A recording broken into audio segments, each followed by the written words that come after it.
Okay, it's Sunday, April 23rd. Take a look at Bitcoin, and I'm going to look at some different charts and angles and time frames than I normally do. The short-term trading on Bitcoin is pretty difficult right now as we kind of figure out if we're going to break out or break down. So I'm going to take the opportunity to look at some long-term charts.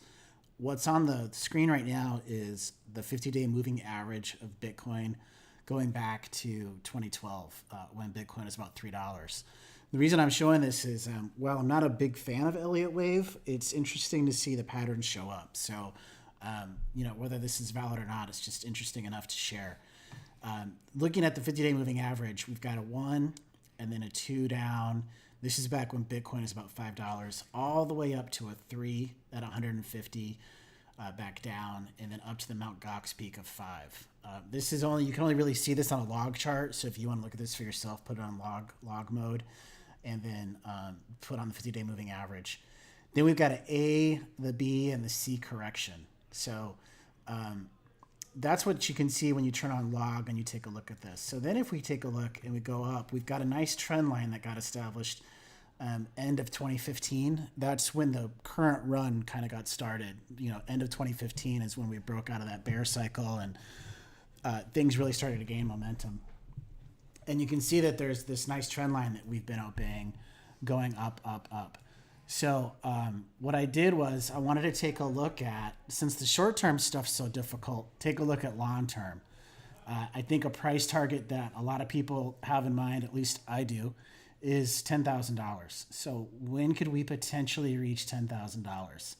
Well, based on this trend line, this is where we are right now. So this trend line would indicate by January 1st, 2018, Bitcoin would be at 1560. Now, if we were to follow this pitchfork, unfortunately this got misaligned, but if we were to actually follow the pitchfork, then January 1st, we'd be at 3,200 roughly. So, based on this, we have a range between 3,000 and 1560. Those numbers have been thrown around quite a bit, but it looks like it's still valid. I would say that if we hit anywhere in between, that would be a target reached by January 1st, 2018. Now, what potential could we have for 10,000? Well, 10,000 shows that we could potentially hit that if we were to follow the most aggressive trend, September 2018. Now, not saying that we couldn't go parabolic, because we could do one of these. We could do one of these moves. So from 1,500 to 10 times 10,000. I don't know that that would happen again, but Bitcoin has done that kind of a move. I think it'd be unhealthy long term, but it is possible. More likely, 10,000 would be somewhere between September 2018 and June 2020.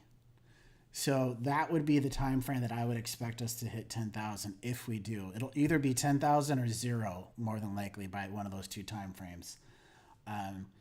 But, given what Bitcoin's been doing the last couple weeks and months and days, rather than focus on the short term, I've been dialing back out, taking a look at the bigger trends, trying to spot the macros and see what's available.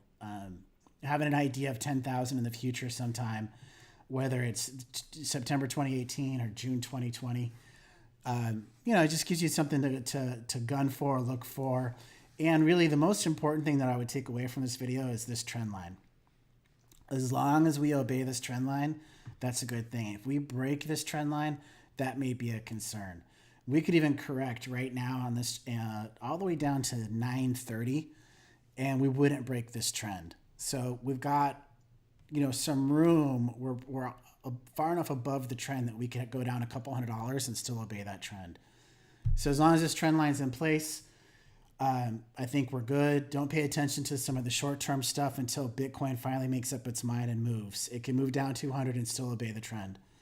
So yeah, leave a comment, subscribe. Let me know what you guys think. If you've got any comments on Elliott Wave trends or any of the predictions, I'd love to hear them. Okay, guys, thanks for watching.